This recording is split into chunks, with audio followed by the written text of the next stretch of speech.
2017 में, मार्च 2017 में जब हम लोगों ने शासन की बागडोर संभाली थी, हर एक विभाग में पद खाली पड़े हुए थे।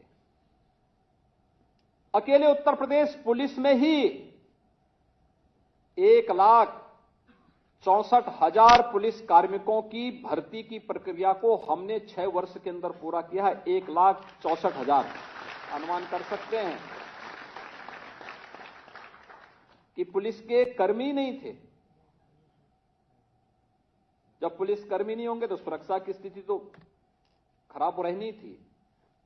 पीएसी जो सांप्रदायिक दंगों को रोकती है, हर एक उस समय जब भी प्रदेश की सुरक्षा पे किसी ने सेंध लगाने का प्रयास किया, उन बहादुर जवानों ने सदैव अपनी जान की परवाह किए बगैर प्रदेश की सुरक्षा में सेंध नहीं लगने दिया। 54 कंपनियां पीएसी की समाप्त कर दी गई थी।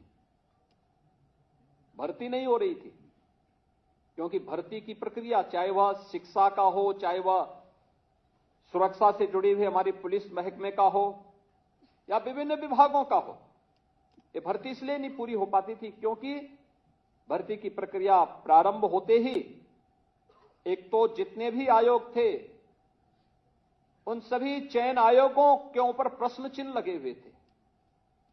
आप जैसे युवाओं को उस समय आंदोलन करना पड़ता था, सत्र के पहले धरना प्रदर्शन, दुर्भाग्य से कुछ युवाओं को आत्महत्या तक करनी पड़ी थी क्योंकि चयन की प्रक्रिया पारदर्शी नहीं थी, ईमानदारी पूर्वक नहीं थी,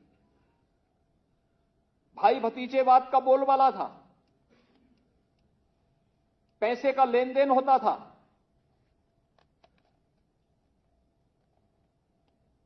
कुछ लोगों के घरों से सूची बन करके जाती थी।